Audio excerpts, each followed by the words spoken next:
Shalom à tous, on est très contents. Grâce à Midreshet Yuda Manitou, on retrouve le Rav Eitan Fison et tu nous proposes un cours sur Pessah. Tu en as déjà donné pas mal, mais on est sûr qu'il y aura des chidushim, des chavod. Micro. Voilà. Alors, en fait, la première question, et là, vous devez absolument me répondre, sinon on ne peut pas commencer, euh, c'est de savoir pourquoi est-ce que. Attends, mon ordinateur a décidé que c'était le moment de me mettre un autre écran. Oh, On oh, entend. oh. Vous m'entendez? C'est bon, tout va bien. Yofi. Non, j'ai besoin absolument de savoir, est-ce que vous étiez là au cours de dimanche matin? Parce que moi, je croyais que c'était que de Horod Vekelim, en fait, c'était ouvert à tout le monde. Donc, je ne sais pas. Est-ce que vous étiez au cours dimanche matin? Oui, oui. Voilà. Donc, on ne peut pas redire la même chose que dimanche matin. Non, on n'était Annette, pas. c'était, je sais pas. Non, Moi, je suis tous les matins, tous les dimanches matins, je suis là-bas. ah, voilà. Alors ça, c'est beau. Ça, c'est beau. Oui, mais Bon. nous, non, mais pas tous. Ah oui, mais alors là, Pas tous. vous me mettez dans une situation compliquée. Odile, tu Euh, veux te Non, lancer ou non, pas? non. Dis-toi que le Attends, public Odile, français, il est tu n'as pas toujours de parole. partout, hein. c'est ça, il est partout, tout le temps. C'est toi le Alors, chef. Odile, tu dis quoi? Ah, c'est pas à moi de décider, c'est au refusons. Non, la question, Ah ben, la question, tu, c'est tu peux, si tu peux faire un cours qui ressemble en rajoutant des éléments nouveaux. on peut toujours, on peut Voilà, tourner. voilà. Il y a toujours de quoi alimenter de nouvelles sources. Très bien, très bien, très bien. Ou alors, je vous fais en exclusivité mondiale le cours. Non, non, parce qu'après, Johan, il ne viendra pas à la synagogue Shabbat, donc ça ne va pas être possible. Il dira, c'est Mais Johan, c'est pas grave. Tu peux faire la dracha de Shabbat, c'est pas grave. Mais n'oublie Ah, pas que tu fais non, le mais de la pas. Torah ce soir. Alors, tu peux Hein? pas faire. De quoi? Ce soir aussi, tu interviens. Ah oui, ah oui, tiens, oh là là.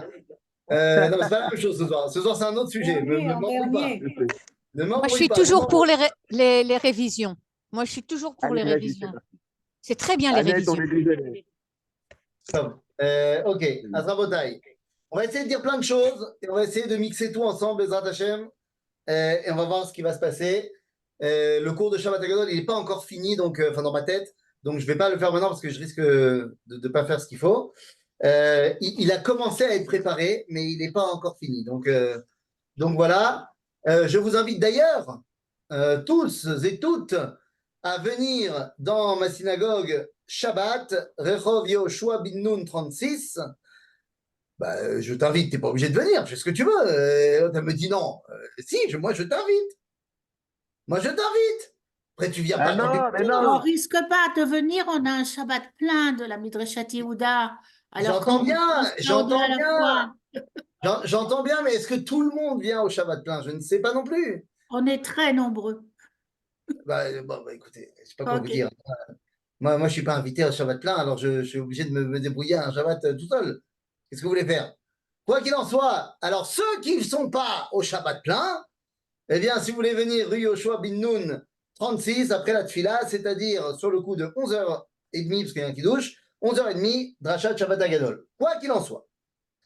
Les amis, on va essayer de parler, de rentrer dans le vif du sujet. La première étape que j'aimerais voir avec vous, c'est cette dimension de tapouar. Et oui, bien sûr, l'élément essentiel du soir du Seder, c'est, comme disait Jacques Chirac, fut un temps, manger des pommes. Eh oui, bien sûr. Rappelez-vous, il y a dans le plateau du Seder, il y a plusieurs éléments. Alors, est-ce qu'on se rappelle 2 secondes de notre plateau du Seder? Évidemment, nous avons 3 matzot. Ces 3 matzot sont là pour nous rappeler le peuple juif.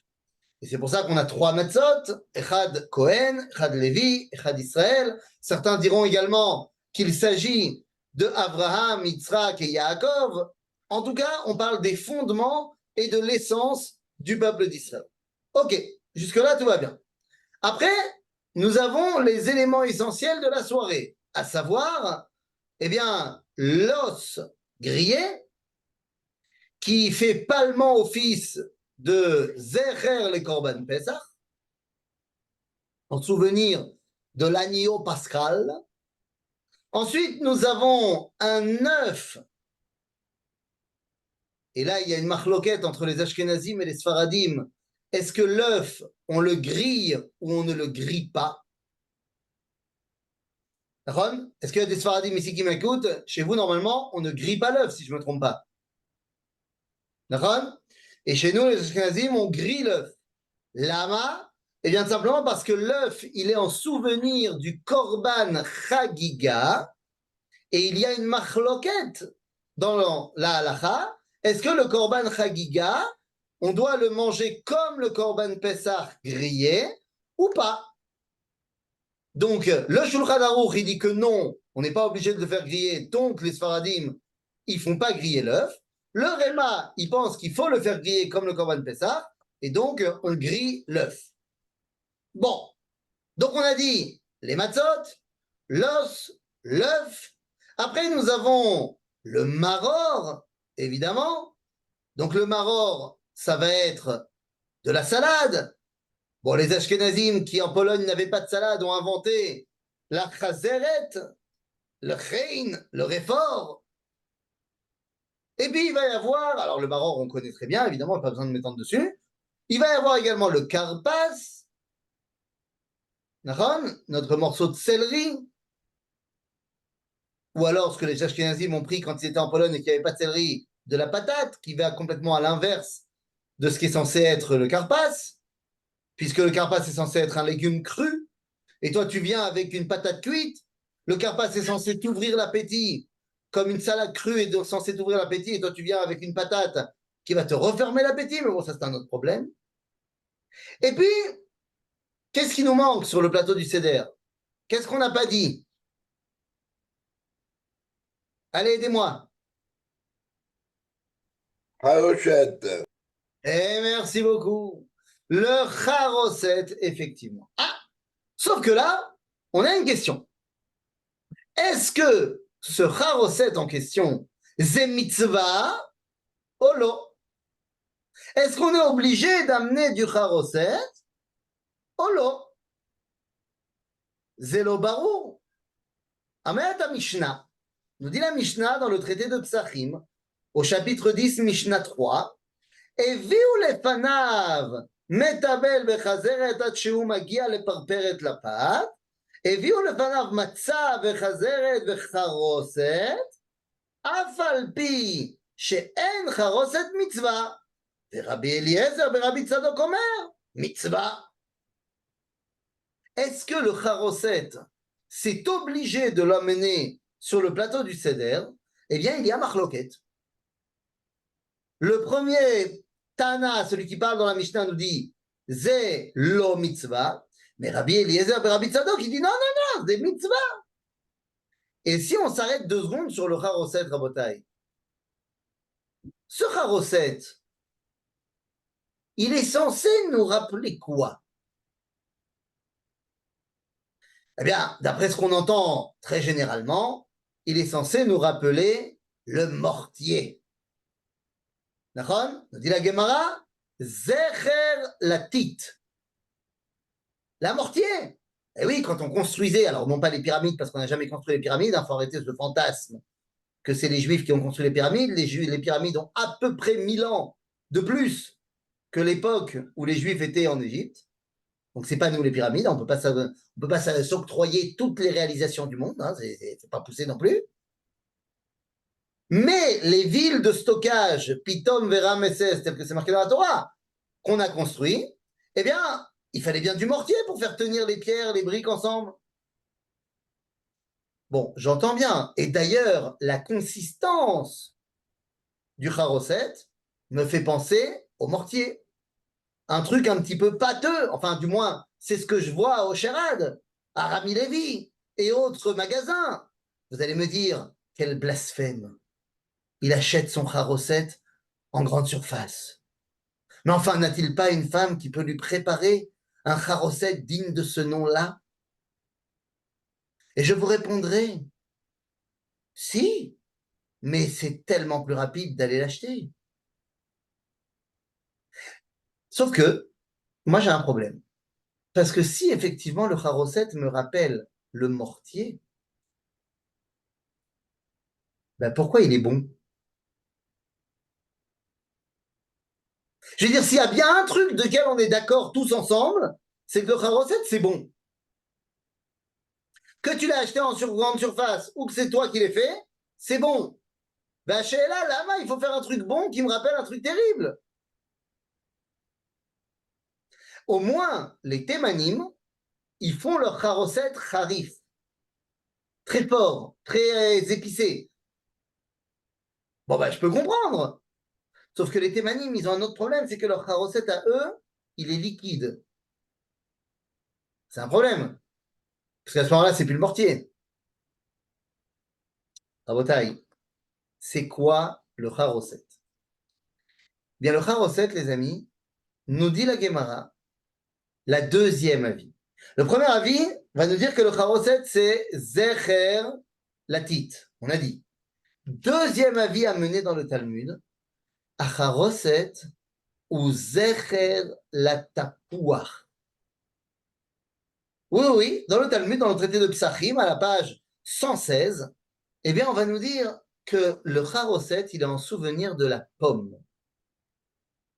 Mais de quelle pomme on parle? Eh bien, on parle de ce champ de pommiers dans lesquels les femmes d'Israël amenaient leur repas aux hommes d'Israël pendant l'esclavage. Et c'est là-bas, à l'abri d'un pommier et dans l'odeur des champs de pommiers, que les femmes d'Israël allaient avec leurs maris pour créer finalement le peuple juif. En d'autres termes, le charoset est là pour nous rappeler l'éternité d'Israël. Malgré la souffrance, eh bien, le peuple d'Israël non seulement ne disparaît pas, mais se renforce dans l'adversité. S'il y a bien une année où on doit manger du charoset, c'est bien cette année.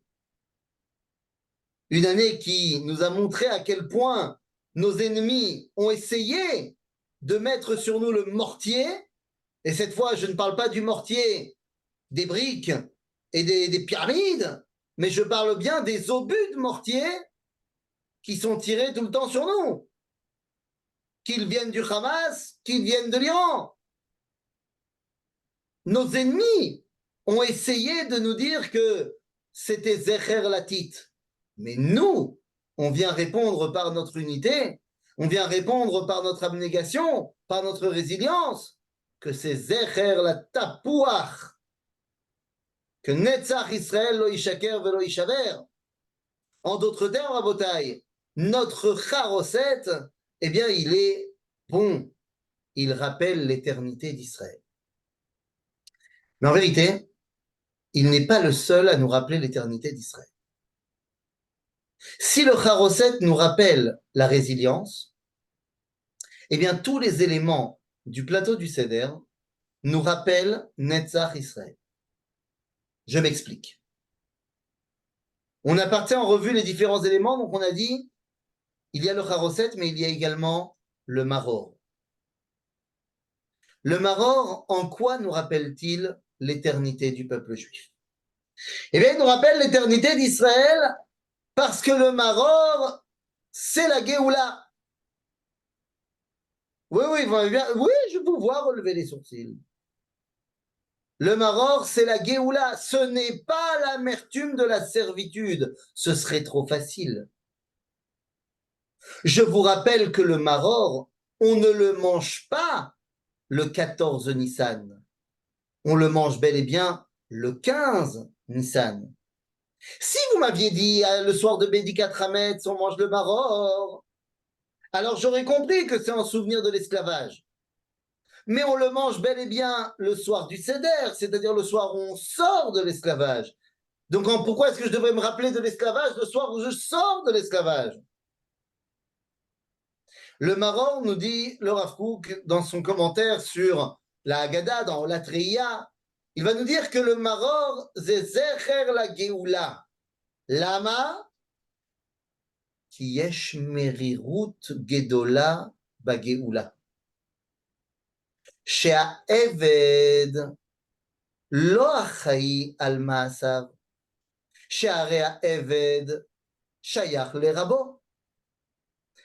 אך בגאולה, בעת היותנו בני חורין, אנחנו עומדים על עצמנו, והחיים על מעשינו, ויש בזה מרירות גדולה. Nous dit le Rav Kook, lorsque nous sommes esclaves, eh bien, on n'est pas responsable de nos actes. On est esclave. Donc, eh bien, qu'on ait fait du bien, du mal, c'est pas nous. C'est notre maître qui nous a dit quoi faire. En gros, je peux me cacher derrière l'esclavage, derrière la non-prise de responsabilité. Ou alors, je peux être conscient que maintenant, je suis libre. Donc, je ne peux plus chercher d'excuses. Ma vie, c'est ma responsabilité. Mes actions, ce sont mes actions. Je ne peux plus me cacher. Les amis, le maror, c'est la Géoula Mamash. Et j'ai dit tout à l'heure, s'il y a bien une année où il faut manger du Haroset, c'est cette année. S'il y a bien une année où il faut manger du maror, c'est maintenant. Combien de gens, religieux par religieux, rabbin par rabbin, n'ont pas les yeux en face des trous et continuent de dire Bezrat Hashem, bientôt Akadosh Baruch Hu va nous libérer, bientôt Bezrat Hashem, on est très proche. Mais c'est encore un moyen de se dédouaner de nos responsabilités. Bezrat Hashem, le Mashiach, il va nous ramener en Eretz Israël. Mais arrête avec le Mashiach. Réveille-toi. Viens. Le Mashiach qui va te ramener en Israël.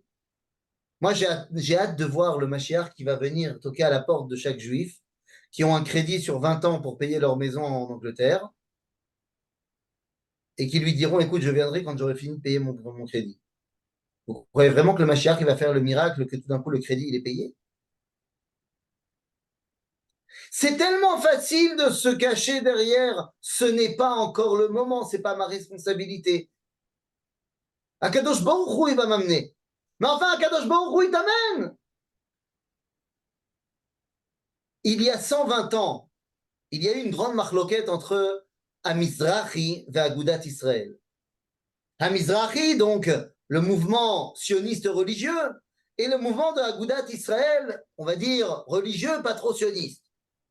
La question était de savoir, est-ce qu'il faut participer à la Chaloutziout, c'est-à-dire la volonté de venir s'implanter en Eretz Israël, qui était dominée à ce moment-là par le mouvement non religieux, ou alors il faut attendre qu'Akadosh Baruch Hu, il nous ramène en Israël. Eh bien, qui était le seul qui faisait le trait d'union entre le Mizrahi et Agudat Israël? C'est le Rav Kook, évidemment. Le Rav Kook, dans le Mizrahi, c'était évidemment une sommité, mais il était aussi reconnu par le Chafetz Chaim comme une sommité. Donc, eh bien, le Rav Kook a répondu, évidemment qu'on doit attendre qu'Akadosh Baruch Hu nous ramène. Virgule. Mais ce qui se passe avec les pionniers, ça s'appelle Akadosh Baruch Hu nous ramène. Ouvrez les yeux. Donc, si le Charoset, il nous rappelle l'éternité d'Israël par sa résilience, eh bien, le Maror nous rappelle l'éternité d'Israël par son indépendance. Alors après, sur le plateau du Seder, nous avons également, on a dit, la Beitza. La Beitza qui nous rappelle le Korban Chagiga. Le Korban Chagiga, il est ce qu'on appelle dans la halakha, et je ne vais pas faire tout le développement halachique, mais il est ce qu'on appelle un Korban Tzibour. Un Korban de l'entité collective d'Israël. Bien que chacun d'entre nous, nous devons amener le Korban Chagiga, à l'inverse de ce qu'on appelle le Korban Tamid, où en fait il y en a un qui est fait pour tout le monde, Dans le Korban Chagiga, c'est chacun qui doit amener, mais dans la mesure où chaque personne du peuple juif est mechouyevet de Korban Chagiga, alors ça s'appelle Korban Tzibour. En d'autres termes, le Korban Chagiga vient montrer l'éternité d'Israël dans la dimension du collectif d'Israël, l'attachement au klal. Et puis il y a également, on a dit, Azeroa, l'os grillé qui nous rappelle le Korban Pesach. Le Korban Pesach, c'est tout l'inverse du Korban Chagiga. Il est un Korban Yachid, puisque on ne peut pas le manger n'importe comment. Il est un Korban familial, où tu ne peux pas le manger si tu ne fais pas partie de la famille qui s'est préparée à le manger. Et non seulement il est un Korban familial, mais il est ce qu'on appelle Kodshe Kodashim. C'est-à-dire que c'est un Korban qu'on ne peut manger qu'au Bet Amikdash. Mais attention, c'est pas vrai. Le Korban Pessah, on le mangeait chacun chez soi. Nachon. Le Korban Pessah, c'est un Korban qui va faire en sorte que ma maison à Jérusalem devient Bet Amikdash. Parce que le Korban Pessah vient m'expliquer que l'éternité d'Israël et le lien avec Dieu va passer par l'éducation que je vais donner à mes enfants. En d'autres termes, le Korban Pessah, c'est l'éternité d'Israël qui passe par la transmission à ma famille. Et puis nous avons le Karpas. Le Karpas sur le plateau du Seder. Et le Karpas, c'est quoi? Ah ben le Karpas, Rabotai, c'est le tikkun de Maaseh Yosef. Le Karpas, comme on l'avait dit il y a 2 semaines, c'est un légume avec des rayures. C'est pour ça qu'il s'appelle pas, Karpas, pour nous rappeler la tunique rayée de Yosef qui a amené aux premières dissensions et discordes du peuple juif. Lorsque tu viens manger le Karpas, tu viens dire maintenant je suis prêt à nous réunir. Si le Korban Chagiga c'est Klal Israël, le Karpas c'est l'unité au sein de ce Klal Israël. Parce que tu peux avoir un Klal Israël mais qui se déchire, qui se dispute toutes les 5 minutes. Ou alors, tu as un Klal Israël qui est uni et qui assure son unité. Rabotai, vous avez compris ce que c'est le plateau du Seder? Le plateau du Seder, c'est Netzach Israël.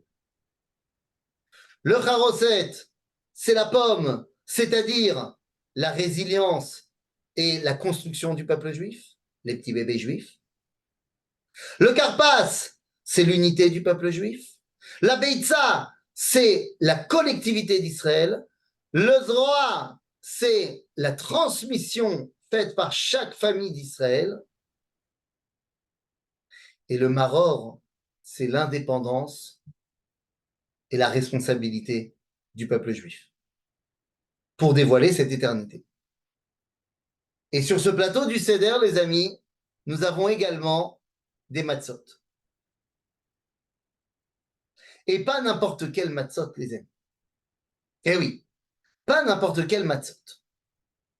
Car ne peut être une matzah, et là il faut faire très attention, ne peut être une matzah d'après la halacha que quelque chose qui aurait pu devenir chametz. Si la mixture, la préparation en question ne peut pas devenir chametz, ça n'est pas une matzah. C'est pour ça que j'ai dit dimanche que ce qu'on appelle la matzah ashira, c'est une erreur de l'appeler comme ça. Ce n'est pas de la matzah. Ce que nos amis français et séfarades appellent la galette, ce n'est pas de la matzah. Comment s'appelle, c'est quoi la marque là que tout le monde a acheté? Je ne me rappelle plus. La bienveillance. Ah, voilà. La bienveillante. Bienveillante, c'est ça, pas bienveillance. Oui, je sais pas, bienveillance ou bienveillance. je sais Un truc plus. comme ça. D'accord. Eh bien, ça, c'est pas de la matzah. On appelle ça matzah ashira, c'est faux, puisque c'est fait à partir de jus de fruits. Or, nous dit le Talmud que lorsqu'on pétrit la farine avec du jus de fruits, ça ne peut pas devenir chametz. Donc, ça ne peut pas être non plus de la matzah. C'est pour ça que les Sfaradim, ils mangent la bienfaisance, parce que c'est pas chametz, donc on ne pourra pas le manger. Les Ashkenazim, qui aiment toujours se priver d'un autre truc, eh bien, disent, non, nous, on ne mange pas la bienfaisance. Pourquoi? Parce que c'est vrai que de la farine pétrie avec du jus de fruits, ça ne peut pas devenir chametz, mais si dans le processus, il y a ne serait-ce qu'une goutte d'eau qui rentre dans la mixture, ça devient chametz encore plus vite. Et ça, c'est vrai. Donc, de peur qu'il y ait une goutte d'eau dedans et que toi, tu n'es pas vérifié et que tu te retrouves avec un truc chametz, on interdit. Sfaradim, ils disent, oui, bon, d'accord, mais nous, on sait faire des préparations, donc il n'y a pas d'eau, et donc c'est bon. Bon. Mais ça veut dire quoi? Ça veut dire qu'en fait, ne peut être une matzah que ce qui peut être chametz. Pourquoi c'est important? C'est fondamental, parce que la matzah, son rôle, c'est d'avoir été gardée. Nous dit la Torah, Ushmartem et amatzot. Ushmartem et amatzot. Il faut faire attention que les matzot ne puissent pas devenir chametz. C'est le concept de ce qu'on appelle matzah shmura. Maintenant, c'est quoi? Pourquoi il faut garder? Quel est le risque? Le risque, c'est à Seor Shebaïsa. Le risque, c'est la levure, c'est ce qui va faire devenir chametz qu'il faut absolument garder. Faire attention. Mais c'est quoi Seor Shebaïsa? Dit la Gemara, dans le traité de Brachot, à la page 17,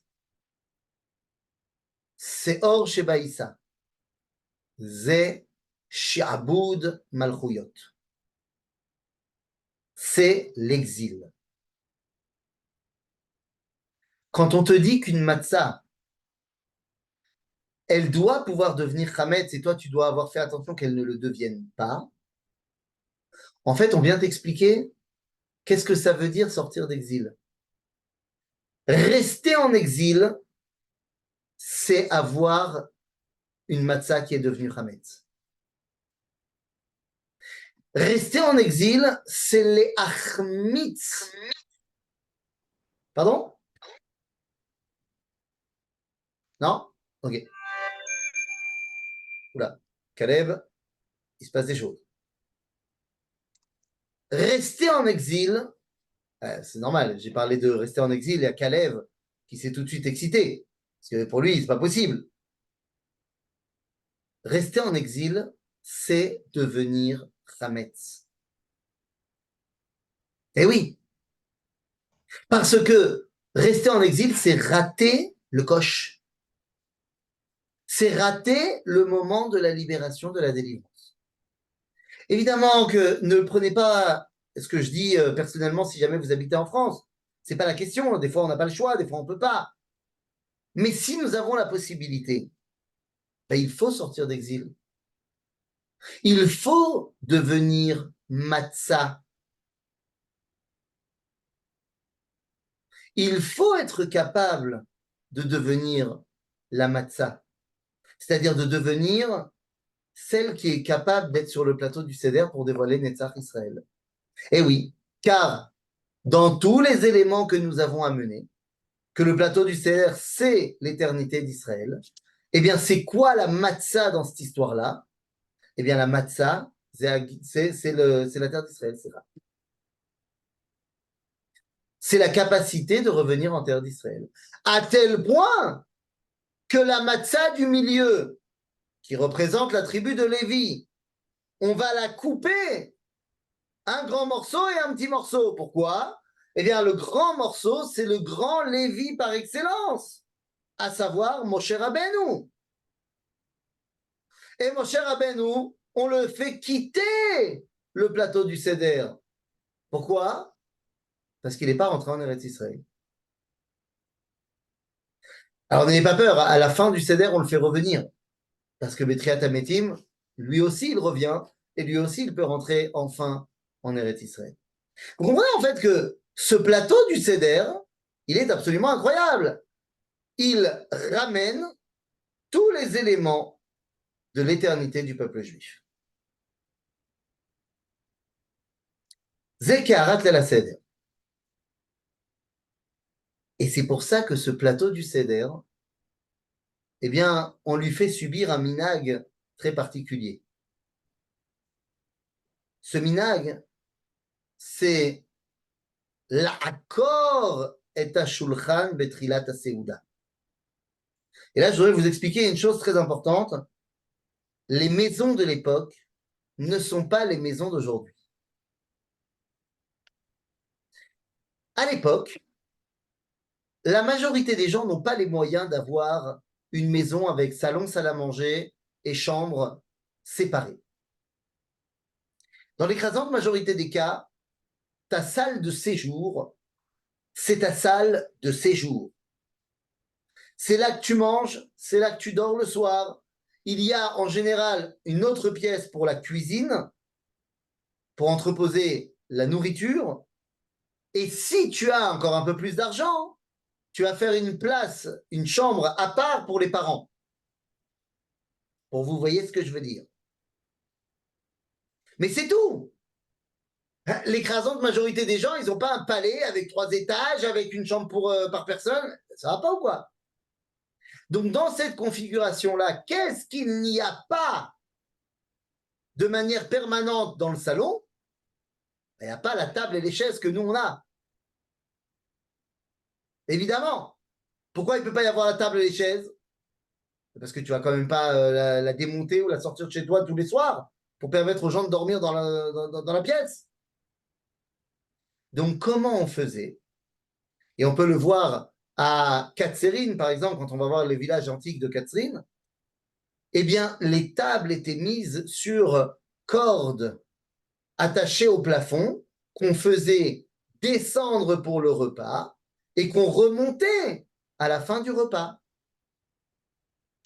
Et donc, comment ça s'appelle quand tu enlèves ta table à la fin du repas? Eh bien, ça s'appelle la akor et ta shulchan. Déraciner la table. En fait, c'est la relever. Mais les gens ont l'habitude de déraciner la table. Seulement, ils la déracinent quand? À la fin du repas. Mais là, la seder, on déracine la table au début du repas. Et là, l'enfant, il dit, mais manishtana alayla azeh, mikol alelot. Aujourd'hui, nous avons des tables fixes. Donc, qu'est-ce qui nous reste de ce minag? Vous le savez, non? Etmol haynu avadim, ou alors bibilou. Bon, chacun, il chante comme il a envie. נכון? יא ביבילו יצאנו ממצרים, ou etmol haynu avadim. C'est quoi ce minag? Où tu prends le plat du seder et tu le lèves au-dessus de tout le monde. Mais c'est parce qu'à l'époque, il n'y a pas de plateau du seder, il y a la table. Et c'est elle qu'on enlève au-dessus de la tête des gens au début du repas. Aval, mazé à shulchan. La shulchan, le plateau du seder, mazé. Nous, on a évoqué tous les éléments du plateau du seder. Aval, mazé à plateau. À plateau, c'est à shrina. À plateau, c'est la présence divine. Et c'est pour ça que d'habitude, tu fais résider la présence divine sur toi à la fin du repas. Parce que c'est une fois que tu es repu que tu vas pouvoir remercier Akadosh Baruch Hu, que tu prends pleinement conscience de Ve'achalta ve'savata ou berachta et Hashem Elohech. À Pessah, c'est au début du repas, avant le repas, que tu mets la présence divine au-dessus de ta tête. Lama. Mais parce qu'à Pessah, j'ai déjà commencé à faire résider la Shrina dans le Hallel avant le repas. Vous allez me dire, d'accord, mais ça, c'est vers la fin. Non, non, non, t'as pas compris. À Pessah, j'ai déjà fait le Hallel. Où ça? À la synagogue. La majorité des communautés juives vont faire le Hallel à la synagogue le soir de Pessah. C'est-à-dire, j'ai déjà fait résider la présence divine avant même d'avoir commencé. Donc, je peux dire déjà que Akadosh Baruch Hu, il est au-dessus de ma tête avant même de commencer le repas. Les amis, c'est ça l'origine de Bibilou et de Etmol. C'est pas une plaisanterie. Je relève la table qui est la Shrina. Ce qui me reste aujourd'hui, c'est le plateau du Seder.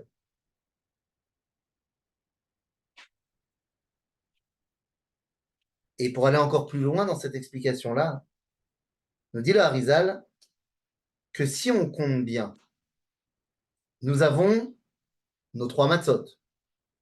Jusque-là, tout va bien. Ensuite, on a le Zroa, on a la Beitza. Jusque-là, tout va bien. Ensuite, on a quoi? Le Haroset.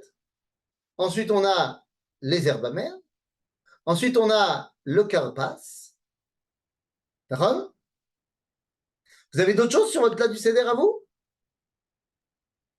L'eau salée. Ah, Saraba, merci beaucoup. Je Nous voulais avons- juste vous dire, Rav Fison, Oui, en oui. parlant de la galette, la bienfaisante, en fait, Bienfaisante. il y a la galette à l'eau et à la farine, donc il n'y a pas du tout d'autre chose. Et il y a la galette au vin, il y a la galette sucrée. Et bon, c'était à l'époque Vous allez trop vite. Biton. Vous allez trop vite. 2 secondes. Je suis en plein Attendez. ménage, là, c'est pour ça que. C'est pour ça. Alors, attendez, la galette à l'eau, en fait, c'est de la matzah, vous êtes en train de me dire. Oui, oui, tout à fait. Non, Il y a c'est-à-dire de l'eau que. et de la farine. Donc, c'est de la matzah. Oui, oui, C'est pas de la matzah à Shira, c'est de la matzah tout court. c'est de la matzah, oui. Oui, c'est la matzah, oui. Oui, donc ça veut dire que la marque bienfaisante, elle a dit, je fais aussi de la matzah. Ça, vous mettez de côté, c'est de la matzah, on n'en parle pas. OK? Après, vous me dites qu'il y a une galette faite au vin. Donc, Au c'est. vin, il y en a sucré, donc ça, c'était C'est pas en plus, sucré, quoi. c'est fait avec du jus d'orange. Jus Oui. d'orange, c'était pour les enfants, c'était pour les, Mais comme très les bien. petits gâteaux carrés, tout ça. Donc, Donc, il n'y a c'était aucun juste problème. pour, Il n'y a aucun problème. voilà, puisque à l'époque, le Rav Naouri faisait même le Oui. chemin jusqu'à Agen pour, voilà, tout ça. Bon, bref. Non, Je très bien, il n'y continue a mon aucun ménage et problème. vous écoute alors. Ok. C'est avec plaisir. Mais ça veut dire que Mais la galette c'est faite grave. au vin ou au jus d'orange, sucré ou moins sucré, ça reste, c'est du jus de fruits. C'est-à-dire que même le vin, c'est des raisins pressés qui vont fermenter. Mais C'était le gâteau en plus, quoi. Oui, oui, tout à fait. Il n'y a pas de problème. Mais on reste dans la même problématique qu'on a évoquée tout à l'heure, à savoir, eh bien, la problématique de est-ce que les Ashkenazim y prennent parce que si jamais il y a de l'eau, ça devient encore plus Hametz. Donc voilà. Mais vous dites, en fait, la marque bienfaisante, elle faisait aussi de la matzah normale. C'est-à-dire, la matzah normale, on n'en parle pas. C'était la boîte blanche et la boîte un petit peu bleue avec la menorah rouge et la bienfaisante. C'était au vin et à On l'orange. a des Voilà, c'était Simon professionnels. Bitton qui faisait ça. On a donc des professionnels de la bienfaisance. Eh ben Mais oui, voilà. il faut Et les utiliser gens le d'Algérie connaissent ça. il faut utiliser le présent parce que ça existe encore. Oui, J'en oui, ai bien sûr, acheté, bien sûr, Agen. évidemment. j'en ai évidemment. acheté sur Jérusalem la semaine Il n'y a dernière. pas de problème. On fait ni de pub, ni de contre-pub. Tout va bien. Ne vous inquiétez pas. C'est pour Oh là là. rectifier ce Après, on va se que j'ai prendre. Il y a entendu aussi tout à les l'heure. mascottes Ça, c'est Yehuda, tout. il y a aussi les mascottes Rosenstiel. Voilà, faut dire voilà. toutes les C'est marques bien, maintenant. Yoann, parce qu'après, tu vas te prendre un procès comme peut quoi tu fais de la continuer. pub. On peut continuer, s'il vous plaît. Oui, Oui, non, mais parce que madame. moi, je ne sais pas. Moi, peut-être Parce rentrer que dans là, je de suis la en pub. là, j'arrive pas à comprendre la suite. Ah ben moi non plus. On reprend. Ça Les suffit, amis. ça Alors, suffit. reprenons notre histoire. Donc, Merci. on a dit, sur notre plateau du CEDER, nous avons donc combien d'éléments? Eh bien, on a dit, nous avons notre de 3 matzot, nous avons notre maror, nous avons notre zroa, nous avons notre beitza, chazeret, charoset, karpas, et vous avez dit l'eau salée. L'eau salée. Mais c'est quoi cette eau salée? Alors on va me répondre, ce sont les larmes, évidemment, les larmes des béné Israël. Oui, mais est-ce qu'il s'agit de larmes de tristesse ou de joie?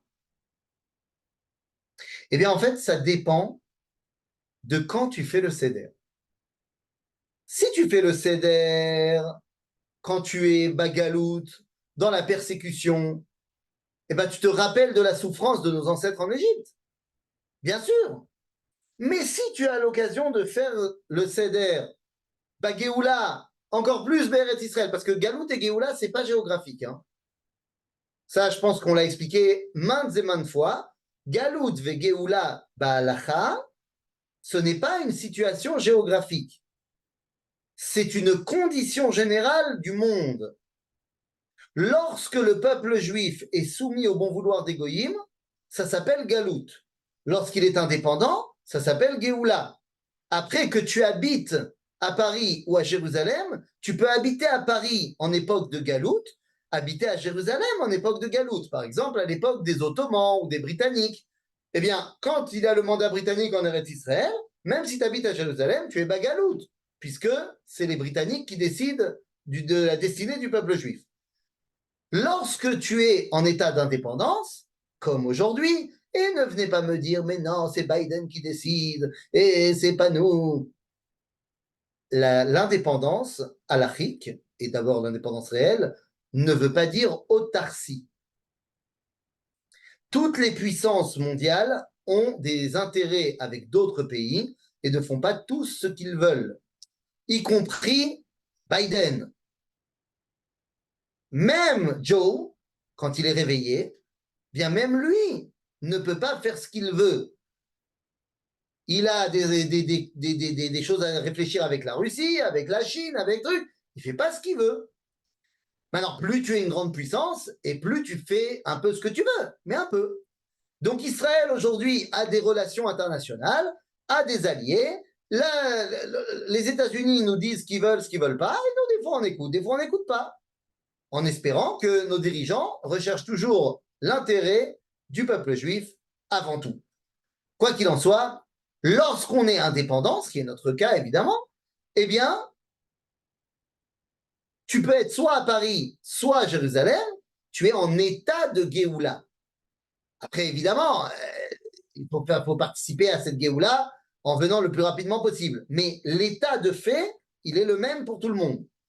Donc, ce que je disais, c'est que lorsque tu mets ton eau salée, elle peut représenter l'éternité d'Israël dans les larmes du passé, ou alors, comme aujourd'hui, représenter l'éternité d'Israël dans les larmes de la résurrection, dans les larmes de ce peuple juif qui a retrouvé sa terre, dans les larmes de ce peuple juif qui a retrouvé sa Géoula. Donc, si on compte bien, nous avons donc, dans le plateau du Seder, nous avons 6 éléments, plus les 3 matzot. Et il y a le plateau en lui-même, ce qui va nous amener à un total de 10 éléments, qui sont, d'après l'enseignement du Harizal, de la Kabbalah, eh bien, les 10 sphirot, que sont Chesed, Gevura, Tiferet, Netzach, Hod, Yesod et Malchut, plus les 3 sphirot Elionot, qui sont Chochma, Bina, Vedat. En d'autres termes, les 3 matzot sont Chochma, Bina, Vedat, et les différents éléments du Seder sont Chesed, Gvura, Tiferet, Netzach, Hod, Yesod, et le plateau en lui-même, c'est la Malchut, c'est la Shrina qui vient se déposer sur la tête de chacun d'entre nous au début de la soirée du Seder. Donc vous comprenez que l'élément principal de ce soir-là, le plateau du Seder, en fait, nous rattache à la dimension de l'éternité du Netzach dans l'éternité du dévoilement divin, et nous, tout au long de la soirée, qui allons utiliser ce plateau du Seder, eh bien, on va jongler entre les moments, je ne sais pas si vous avez remarqué, mais on va jongler entre les moments où les matzot sont couvertes et les moments où les matzot sont découvertes. C'est-à-dire, on va jongler entre le moment où la Shrina se trouve Ba'elionim, se trouve en haut, ou alors les moments où elle se trouve en bas. Et c'est à nous, en fait, d'être les acteurs de ce dévoilement des 10 sphirotes, de ce dévoilement divin. Tout le long de la soirée, où on prend petit à petit les éléments du plateau, c'est parce que nous décidons de devenir les acteurs du dévoilement divin dans ce monde. Et c'est pour ça qu'à la fin du Seder, à la toute fin du Seder, eh bien, qu'est-ce qu'on fait? Comme on a dit, on ramène le dernier morceau de la matzah. À la toute fin du Seder, Safoun, on ramène la afikoman, on ramène le dernier morceau de la matzah, on ramène Moshe Rabbeinu. Pourquoi on ramène Moshe Rabbeinu? Eh bien, on ramène Moshe Rabbeinu pour que l'âme du peuple juif et de Moshe ne puisse enfin ne faire qu'une. C'est ce que nous dit le Rav Kook dans le livre Shmonek Vatzim, au Kovetz, à la partie 8, paragraphe 157, que l'âme du peuple juif, elle est comment dire, elle est Nishmat Israël, se retrouve dans l'âme du Mashiach. Nishmat Torah se retrouve dans l'âme de Moshe. Pesach, qui se dévoile à Pesach? C'est Israël. C'est le Mashiach. Moshe revient à la fin du Seder pour nous faire l'annonce de la Torah qui arrivera à Shavuot. En fait, on ramène Moshe à la fin du Seder pour que l'âme de la Torah puisse ne faire plus qu'un avec l'âme d'Israël, pour que l'âme de Moshe et l'âme du Mashiach puissent se réunir enfin ensemble. Tout le Seder, c'est comment est-ce qu'un peuple qui retrouve son indépendance dévoile son message d'éternité aux yeux du monde pour pouvoir à la fin lui apprendre la Torah. Voilà ce qu'on a à faire pendant le soir du Seder. Voilà ce qu'on a à faire le soir de Pessah, Rabotai. Et voilà. Et j'ai envie de vous dire, c'est ce que j'avais pas du tout prévu de vous dire ce soir. Mais grâce à toi, tu m'as dit de ne pas faire le cours qu'on a fait dimanche. Donc grâce à toi, eh bien, c'est ce que je vais vous dire maintenant. Voilà. Donc il ne me reste plus qu'à vous dire si vous avez des questions, c'est le moment. Et Oui, sinon, la place de la Haggadah. où est la place de la Haggadah? La Haggadah, elle n'est pas sur le plateau du Seder. On la lit, c'est la moitié du temps qu'on lit. Ah oui, c'est la moitié du temps, au plus grand drame de la majorité des gens. La Haggadah, elle est là pour te donner un cadre. La Haggadah, elle est là parce qu'il faut que tu racontes la Tril Bignut ou le Sayem Beshevach. Le but de la mitzvah, de les saper, Sipur Yetziat Mitzrayim, c'est commencer par ce qui était mal et terminer par ce qui était bien. Comme on pense que tu ne sauras pas le faire toute seule, on t'a donné un cadre. Et ce cadre s'appelle la Haggadah. Et les 2 premiers cours qu'on a fait sur Pessah, c'était justement pour expliquer la Haggadah. Donc, le cadre, c'est la Haggadah. Mais l'essence, c'est le plateau du Seder. Merci. Tov? Bah, s'il n'y a pas d'autres questions, il y a des questions? Merci beaucoup. Bah, Chazak ou Baruch alors. Merci Et beaucoup. donc, j'ai plus qu'à vous souhaiter Chag Sameach. Et voilà. Ça Chag Sameach à tout le Merci. monde. Avec sa meilleure, merci.